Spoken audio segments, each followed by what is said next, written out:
Chapter 24 of Son of Tarzan. This recording is in the public domain. Son of Tarzan by Edgar Rice Burroughs. Chapter 24. Sometimes lolling upon Tantor's back, sometimes roaming the jungle in solitude, Korak made his way slowly toward the west and south. He made but a few miles a day, for he had a whole lifetime before him and no place in particular to go. Possibly he would have moved more rapidly but for the thought which continually haunted him that each mile he traversed carried him further and further away from Meriem. No longer his Meriem, as of yore, it is true, but still as dear to him as ever.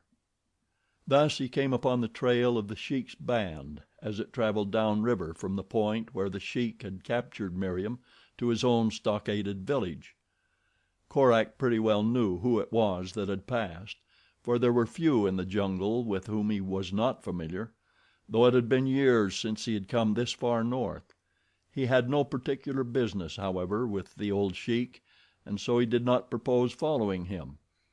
The further from men he could stay the better pleased he would be. He wished that he might never see a human face again. Men always brought him sorrow and misery. The river suggested fishing, and so he waddled upon its shores, catching fish after a fashion of his own devising and eating them raw. When night came he curled up in a great tree beside the stream, the one from which he had been fishing during the afternoon, and was soon asleep. Numa, roaring beneath him, awoke him. He was about to call out in anger to his noisy neighbor when something else caught his attention. He listened. Was there something in the tree beside himself? Yes, he heard the noise of something below him trying to clamber upward. Presently he heard the click of a crocodile's jaws in the waters beneath, and then low but distinct: "By George, the beggar nearly got me." The voice was familiar. Korak glanced downward toward the speaker. Outlined against the faint luminosity of the water he saw the figure of a man clinging to a lower branch of the tree. Silently and swiftly the ape man clambered downward. He felt a hand beneath his foot. He reached down and clutched the figure beneath him, and dragged it up among the branches. It struggled weakly and struck at him, but Korak paid no more attention than Tantor to an ant. He lugged his burden to the higher safety and greater comfort of a broad crotch, and there he propped it in a sitting position against the bole of the tree. Numa still was roaring beneath them, doubtless in anger that he had been robbed of his prey. Korak shouted down at him, calling him, in the language of the great apes, old green-eyed eater of carrion, brother of Dango, the hyena, and other choice appellations of jungle opprobrium. The Hon. Morison Baynes, listening, felt assured that a gorilla had seized upon him. He felt for his revolver, and as he was drawing it stealthily from its holster a voice asked in perfectly good English, "Who are you?" Baynes started so that he nearly fell from the branch. "Great Scott!" he exclaimed. "Are you a man?" "What did you think I was?" asked Korak. "A gorilla," replied Baynes honestly. Korak laughed. "Who are you?" he repeated. "I'm an Englishman by the name of Baynes, but who the devil are you?" asked the Hon. Morison. "They call me the Killer," replied Korak, giving the English translation of the name that Akut had given him, and then, after a pause during which the Hon. Morison attempted to pierce the darkness and catch a glimpse of the features of the strange being into whose hands he had fallen, "You are the same whom I saw kissing the girl at the edge of the great plain to the east, that time that the lion charged you?" "Yes," replied Baynes. "What are you doing here?" "The girl was stolen. I am trying to rescue her." "Stolen?" The word was shot out like a bullet from a gun. "Who stole her?" "The Swede trader, Hanson," replied Baynes. "Where is he?" Baynes related to Korak all that had transpired since he had come upon Hanson's camp. Before he was done the first gray dawn had relieved the darkness. Korak made the Englishman comfortable in the tree. He filled his canteen from the river and fetched him fruits to eat. Then he bid him good bye.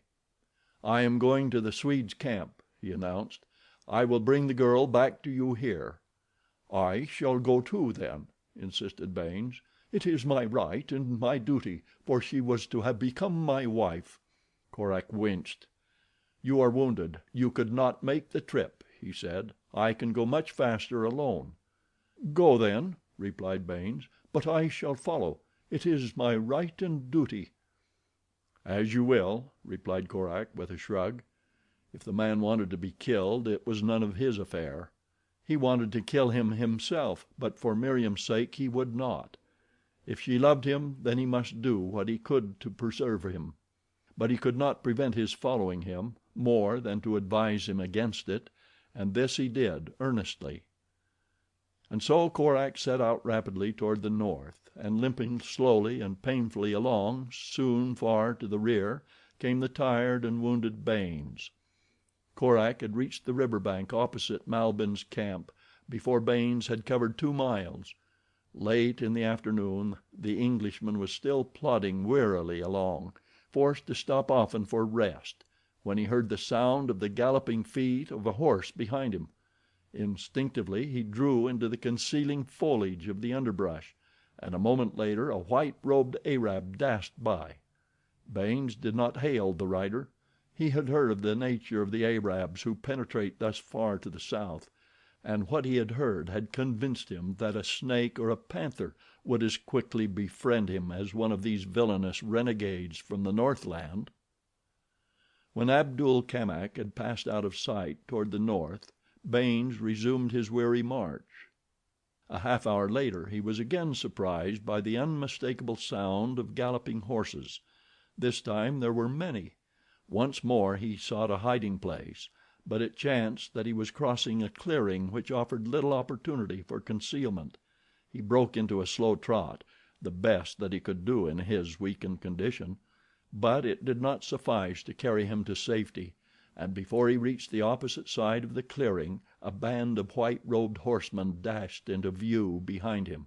At sight of him they shouted in Arabic, which, of course, he could not understand, and then they closed about him, threatening and angry.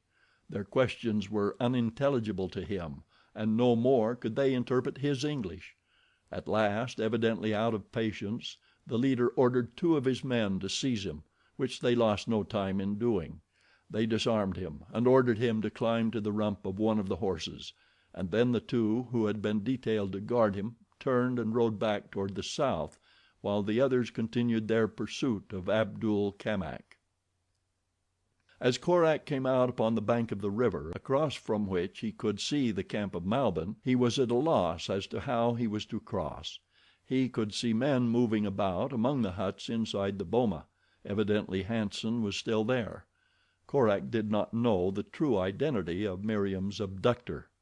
How was he to cross? Not even he would dare the perils of the river, almost certain death. For a moment he thought, then wheeled and sped away into the jungle, uttering a peculiar cry, shrill and piercing. Now and again he would halt to listen, as though for an answer to his weird call. Then on again, deeper and deeper into the wood. At last his listening ears were rewarded by the sound they craved, the trumpeting of a bull elephant, and a few moments later Korak broke through the trees into the presence of Tantor, standing with upraised trunk, waving his great ears. "Quick, Tantor!" shouted the ape man, and the beast swung him to his head. "Hurry!" and the mighty pachyderm lumbered off through the jungle, guided by kicking of naked heels against the sides of his head. Toward the northwest Korak guided his huge mount until they came out upon the river a mile or more above the Swede's camp, at a point where Korak knew that there was an elephant ford. Never pausing, the ape man urged the beast into the river, and with trunk held high Tantor forged steadily toward the opposite bank. Once an unwary crocodile attacked him, but the sinuous trunk dove beneath the surface, and grasping the amphibian about the middle dragged it to light and hurled it 100 feet downstream. And so in safety they made the opposite shore, Korak perched high and dry above the turgid flood. Then back toward the south Tantor moved, steadily, relentlessly, and with a swinging gait, which took no heed of any obstacle other than the larger jungle trees. At times Korak was forced to abandon the broad head and take to the trees above, so close the branches raked the back of the elephant, but at last they came to the edge of the clearing where lay the camp of the renegade Swede, nor even then did they hesitate or halt. The gate lay upon the east side of the camp, facing the river. Tantor and Korak approached from the north. There was no gate there, but what cared Tantor or Korak for gates? At a word from the ape man, and raising his tender trunk high above the thorns, Tantor breasted the boma, walking through it as though it had not existed. A dozen blacks squatted before their huts looked up at the noise of his approach. With sudden howls of terror and amazement they leaped to their feet and fled for the open gates. Tantor would have pursued. He hated man, and he thought that Korak had come to hunt these; but the ape man held him back, guiding him toward a large canvas tent that rose in the center of the clearing. There should be the girl and her abductor. Malbihn lay in a hammock beneath the canopy before his tent. His wounds were painful and he had lost much blood. He was very weak. He looked up in surprise as he heard the screams of his men and saw them running toward the gate, and then from around the corner of his tent loomed a huge bulk, and Tantor, the great tusker, towered above him. Malbihn's boy, feeling neither affection nor loyalty for his master, broke and ran at the first glimpse of the beast, and Malbihn was left alone and helpless. The elephant stopped a couple of paces from the wounded man's hammock. Malbihn cowered, moaning. He was too weak to escape. He could only lie there with staring eyes gazing in horror into the blood-rimmed, angry little orbs fixed upon him, and await his death. Then, to his astonishment, a man slid to the ground from the elephant's back. Almost at once Malbihn recognized the strange figure as that of the creature who consorted with apes and baboons, the white warrior of the jungle who had freed the king baboon and led the whole angry horde of hairy devils upon him and Jenssen. Malbihn cowered still lower. "Where is the girl?" demanded Korak in English. "What girl?" asked Malbihn. "There is no girl here, only the women of my boys. Is it one of them you want?" "The white girl," replied Korak. "Do not lie to me. You lured her from her friends. You have her. Where is she?" "It was not I," cried Malbihn. "It was an Englishman who hired me to steal her. He wished to take her to London with him. She was willing to go. His name is Baynes. Go to him if you want to know where the girl is." "I have just come from him," said Korak. "He sent me to you. The girl is not with him. Now stop your lying and tell me the truth. Where is she?" Korak took a threatening step toward the Swede. Malbihn shrank from the anger in the other's face. "I will tell you," he cried. "Do not harm me and I will tell you all that I know. I had the girl here, but it was Baynes who persuaded her to leave her friends. He had promised to marry her. He does not know who she is, but I do, and I know that there is a great reward for whoever takes her back to her people. It was only the reward that I wanted. But she escaped and crossed the river in one of my canoes. I followed her, but the Sheik was there, God knows how, and he captured her and attacked me and drove me back. Then came Baynes, angry because he had lost the girl, and shot me. If you want her, go to the Sheik and ask him for her. She has passed as his daughter since childhood." "She is not the Sheik's daughter?" asked Korak.